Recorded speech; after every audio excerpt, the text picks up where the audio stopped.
what actions can that individual take that will also make an impact? Like somebody's just one person, they're at a business that may or may not have a robust program in place for, DEIB initiatives. What can that person do?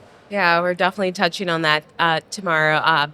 But one big thing is mentorship. There's a lot of leaders in high places, and if you see somebody that's new or into the industry and you know they have the potential, mentor them. Tell them how to get to the top. Don't let them sit to their own device because they might not have the same background or education as you and know how to get to the top. And allyship, speak up for people. Don't just be okay when you know something's not right. Like you as a person have a voice and use it for good. Like if you see something, say something.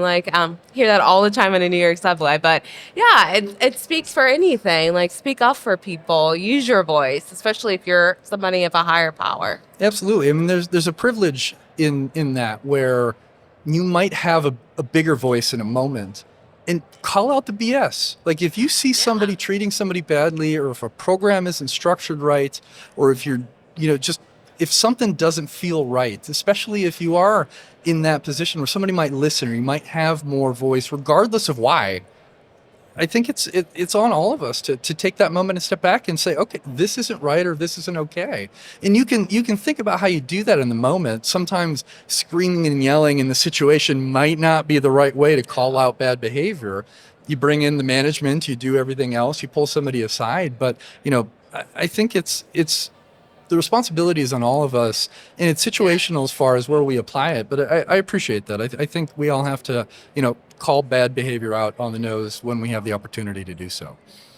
Agreed. Do you have anything else to add? Again, she knocks it out of the park on that answer. Yeah, no, definitely. You don't want to underestimate how small actions can be so impactful in the industry. So getting involved in, mentoring, for example, STEM programs, women in construction initiatives, other external organizations that support DEIB programs, all those little things are very impactful, and just the female presence, bringing that warmth, that openness, those open conversations, is a real affirmation for, I guess, young girls in the industry, or even looking for a higher education in the construction, architectural, engineering space. And I think we also have to do a better job of promoting these folks into leadership positions as well. There is a huge gap. You were talking about the diversity narrative being easy as far as we're just going to put people in here and we've got numbers, but put those people in charge when they've earned the right to be in charge. And understand that some people don't manage the same way that you manage, and that's okay. It's more like, are they effective? Are they making me money? That's what we care about. And looking at those demographics versus they speak a certain way, or they're not, you got a lot of bit of that to do. And I've been appreciative. Almost all of my most recent managers have been women. And I'm not saying this just because my boss is sitting down the down the aisle down there. Hi, Grace.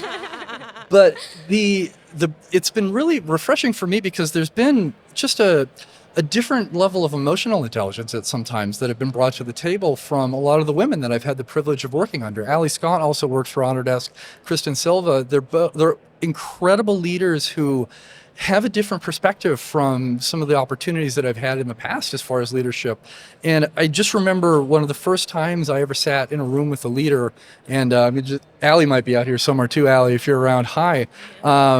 Very clearly calling on the nose, like, this is a safe space to bring your opinions and your perspectives. I want to understand how you're feeling. And I never had a manager say anything like that to me before. And I've really internalized that as I've grown in my career as far as how I work with other people. And I think that there's so much value when you have that chance to step back and say, okay, your voice is important. And the small point that you pointed out a moment ago, where just saying that and making it and saying it in a way that resonates does a lot for the people that are under you on your team, because you've opened that door in a way where they're going to be comfortable coming and talking to you. And they might not have known that you were okay with it because you never told them. And historically, it might not be, it might not have been so open door with managers in the past. And so building on that narrative of just the importance of bringing more voices into the conversation, I think is absolutely paramount.